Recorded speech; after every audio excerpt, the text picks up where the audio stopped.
Amigos de la Rasante Radio, un gusto estar con todos ustedes. Yo soy Cristian Franco, uno de los ilustres, y hoy me vine a la fiesta de Tequesquinahuac y me encuentro con una persona muy especial. Él es Raúl Hernández Meraz, presidente del Comité de Tercera Ampliación de Tequesquinahuac. ¿Cómo está?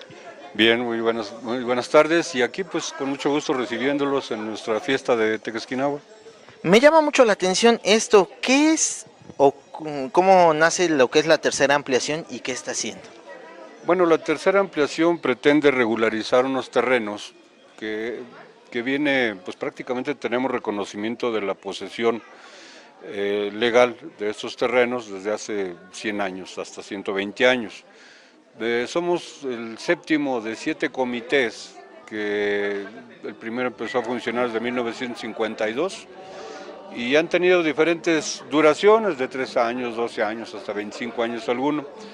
Y se pretende regularizar, legalizar 548 hectáreas que tenemos en posesión, pero pues que son tierras que pertenecen al gobierno federal.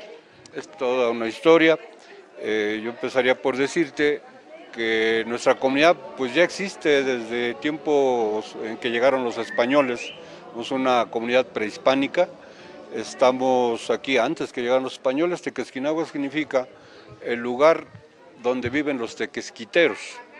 Según una teoría del arqueólogo Luis Montoya, trabajaba en la Universidad de Chapingo, plantea que atrás de San Bernardino existe todavía una loma donde encontraron rastros arqueológicos que le permitieron a él plantear la hipótesis de que la gente que vive del tequesquite en aquellos tiempos que pues, la sal, aparte de la sal también con el tequesquite se condimentaban los alimentos, pero que en esa zona sufrían de muchas inundaciones, por lo tanto pasaron a emigrar hacia la parte alta de pues ahora lo que es Texcoco, ¿no?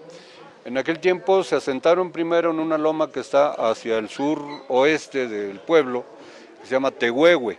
Tehuehue significa lugar antiguo donde viven nuestros antepasados. Y después se aposentaron en esta zona, en esta loma, que está entre el río Texcoco y el río Chapingo. Es una loma entre los dos ríos. En la zona donde está ahora construida la iglesia, se dice que existía una pirámide, un adoratorio, y hay dos teorías. La teoría que planteaba Luis Montoya, en el sentido de que el lugar de Tequesquinahuac significa el lugar de los tequesquiteros, pero también hay otra teoría de que en esta pirámide que existe o que existió debajo de esta iglesia, que aquí había un señor muy poderoso, brujo, chamán, mago, para el concepto más amplio de ellos, que no empata muy bien con los términos actuales nuestros, pero que se llamaba Tequesquinahuacatl, y supuestamente de ahí proviene también el origen del pueblo, el nombre del pueblo. Entonces, algo que no sabemos bien a bien, la ciencia es cierta, pero que cualquiera de esas dos pues es verosímil. Lo que sí es cierto es que sí existe la comunidad antes de que lleguen los españoles, porque en la delegación municipal ustedes podrían comprobar, tenemos un plano en tela, pintado con alguna pintura negra, parece como chapopote, y que delimita los territorios de la comunidad de Tequesquinahuac, y está suscrito desde 1609. Y por otro lado, documentalmente, tenemos un documento del conde de Monterrey, no dice cuál es su nombre del conde, pero él es el que nos reconoce esa propiedad de estas delimitaciones. Y bueno, el plano ustedes lo pueden consultar, fotografiar en la delegación municipal, ahí está, y tiene sus medidas y colindancias de los pueblos vecinos que tenemos, hacia el oriente con San Pablo Isayo, Santa Catarina, hacia el poniente con Tlaixpan, hacia el poniente con Huexotla y hacia el sur con Coatlinchán. Entonces, esas ya estaban de por sí delimitadas nuestras áreas, y ahí están medidas en varias varas castellanas. Y aquí entro a la cuestión de tercera ampliación. ¿Qué es tercera ampliación? Bueno, nosotros estábamos antes de los españoles. Llegan los españoles y ahora somos De ahí para adelante, incluso el pueblo cambia de nombre, de Tequesquinahuac, se llamó Santa María Nativitas, se llamó Santa Catarina, parece también. Tuvo otros nombres ya españolizados o en español, pero finalmente predominó el Tequesquinahuac y finalmente pues nos quedamos con el nombre de Tequesquinahuac, que hasta la fecha perdura y persiste. Bueno, pues la historia de las tierras y de esta tercera ampliación es que estamos antes de los españoles, Conde de Monterrey nos reconoce y después pues viene los 3 siglos de la colonia, posteriormente el porfiriato, y en el porfiriato pues las compañías deslindadoras nos despojan de nuestras tierras, de nuestras posesiones, de nuestras propiedades, y tiene que venir la Revolución Mexicana, en donde pues el pueblo se levanta, mucha gente de aquí de este pueblo participó en la revolución, principalmente pues del lado zapatista, según historias que nos narran nuestros abuelos, bisabuelos, y participó en la revolución, y al cabo de la revolución, ya en la revolución hecha gobierno, se expropia a la ex hacienda de Chapingo, que en aquellos años o en aquel tiempo de máximo apogeo llegó a tener más de 15,000 hectáreas, que componían de todos los pueblos que fuimos despojados en su momento de nuestros territorios, entre otros, parte de lo de nosotros. De esa forma, ya expropiado en 1914 por el gobierno federal, se empiezan a hacer las afectaciones agrarias, incluso en 1920 empiezan a hacerse ya las afectaciones a esta ex hacienda de Chapingo. Y de ahí para acá, bueno, pues sabemos todos que el general Lázaro Cárdenas en 1937 dota a Tequesquinahuac de sus ejidos y reconoce pues su propiedad, ¿no? Pero bueno, así como Tequesquinahuac, los demás pueblos, San Pablo Izayo, Santa María Nativitas, San Dieguito Xochimanca, San Miguel Tlaixpan, Santa Catarina del Monte, Huexotla, San Diego, Coatlinchán, etcétera, hasta Boyeros, hasta San Felipe, Tocuila. Toda esa región se le van reintegrando sus tierras mediante afectaciones. Y pues a nosotros también, a Tequesquinahuac también se le dan incluso un primer ejido, luego una segunda ampliación ejidal. Y nuestro comité se llama Tercera Ampliación porque desde 1952 se está gestionando para que se concrete una tercera ampliación ejidal. Los tiempos ya no son los mismos, pudiera ser que no pudiéramos establecer una tercera ampliación ejidal, pero finalmente lo que nos interesa a nosotros es que el gobierno desincorpore de esas tierras que están a su nombre y que nos las entregue, pues son nuestras desde antes que estuvieran los españoles. Y para esto, ¿qué necesitamos? Pues necesitamos que el gobierno federal, así como hizo todas esas desincorporaciones a los demás, estas 548 hectáreas de las que hablamos, no se han desincorporado, siguen siendo pertenecientes al gobierno federal a resguardo de la Universidad de Chapingo.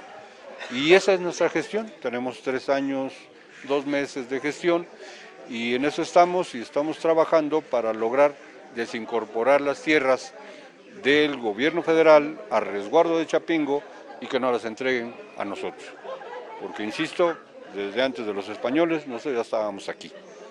La hacienda de Chapingo nos despojó de eso, es una deuda que tenemos con la Revolución Mexicana. La Revolución Mexicana devolvió las tierras mediante afectaciones a la ex hacienda Chapingo, pero esta fracción todavía no.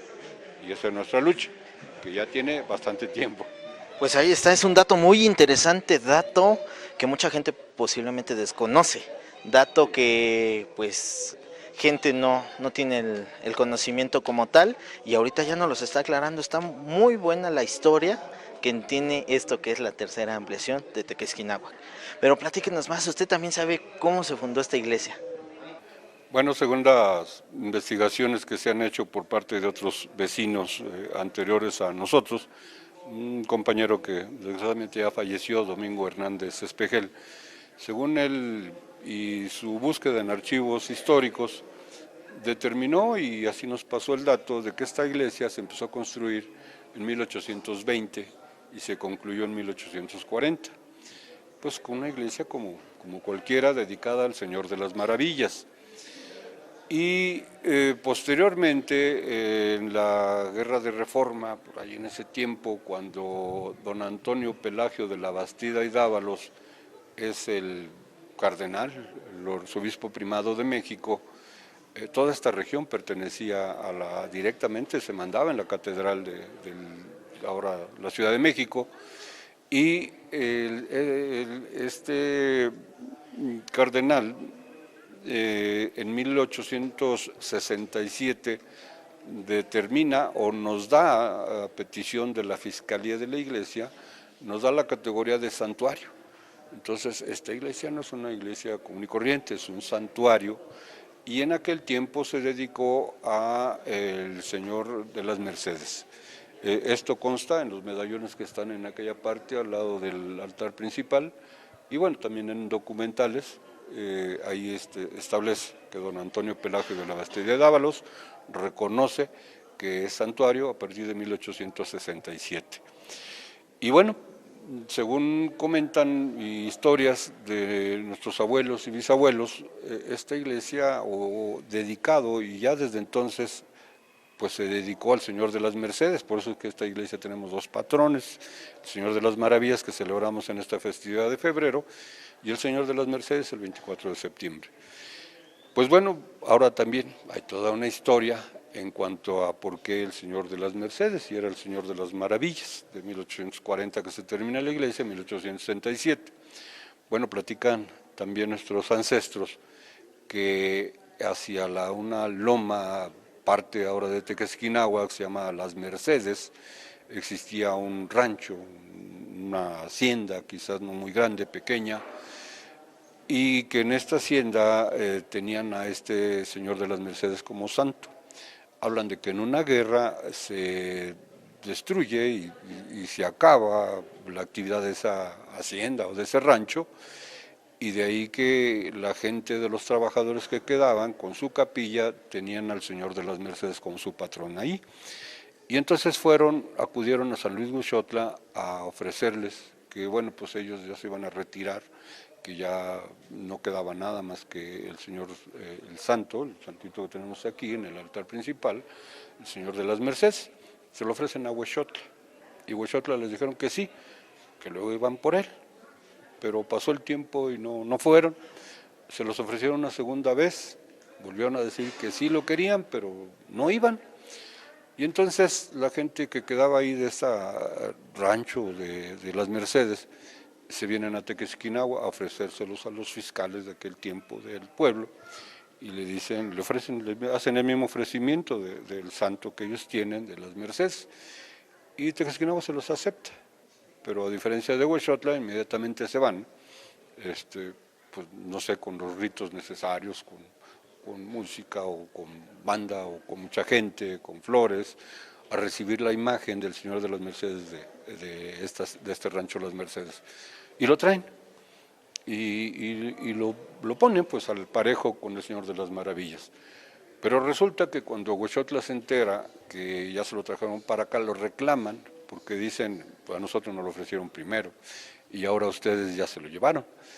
Pero como no habían hecho caso, los de Tequesquinagua les dijeron, bueno, si ustedes tienen deseo, pues adelante, vayan por el santo, ahora Tequesquinagua.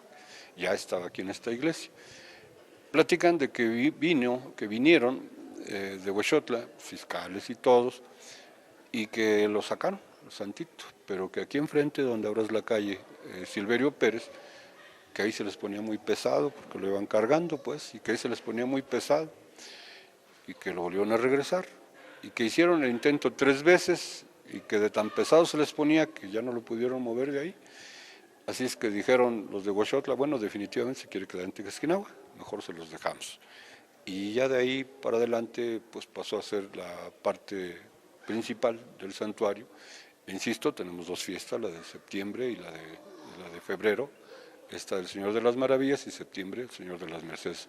Y desde entonces pues a la fecha, en 1867 se hace santuario, y entonces tenemos que una época de principios de siglo que fue muy milagroso este Señor de las Mercedes, y nos cuentan y sabemos que había peregrinaciones hasta de Tlaxcala que venían del estado de Hidalgo, y que venía gente de muchas comunidades porque el Señor de las Mercedes era muy milagroso. Pero bueno, pues la vida pasa, los años corren y de alguna manera se fue decayendo aquella cuestión y esta cuestión de santuario se fue perdiendo, a grado tal que ahora mucha gente del pueblo pues desconoce que somos santuario. El clero de aquí de Texcoco nos dicen, pues, y nos señalan lo importante que es ser santuario en lugar de una iglesia, que no es una iglesia común, es un santuario. Pero bueno, recuperar esa categoría o volver a darle aquel auge que tuvo en algún tiempo, de principios del siglo pasado, del siglo XX, pues no sabemos también nosotros cómo hacerlo, ¿no? Por lo pronto, pues celebramos las dos festividades. Por otro lado, también se dice que el Señor de las Maravillas, también esto nos lo cuenta nuestra gente grande, que el Señor de las Maravillas no le gustó que lo desplazara el Señor de las Mercedes y que la esencia de él se fue hacia un pueblo en el estado de Hidalgo, se llama El Arenal, y allá está, lo adoran, allá le rinden culto, y según se dice es muy milagroso en ese lugar, y saben que proviene de aquí de Tequesquinagua. Entonces es algo interesante, pero nosotros como pueblo y como creyentes, como fieles, pues celebramos a los dos, al Señor de las Mercedes y al Señor de las Maravillas. Ahí está increíble esta historia que nos cuentas. Estoy sumamente sorprendido cómo llega todo esto y cómo se tiene parteaguas de Tequesquinagua. Está muy bien, muchísimas gracias por el tiempo. Me gustaría que invite a toda la gente para que lo visite, que visite Tequesquinagua, no importando que no sea la feria. Desde luego que sí, pues Tequesquinagua además se destaca porque es un pueblo productor de flores principalmente, pero ahora también ya producimos jitomate, fresa, otros cultivos que han ido variando, también hay ganadería. Y bueno, pues sobre todo es gente muy sociable, muy atenta y que recibimos siempre bien a quienes nos visitan.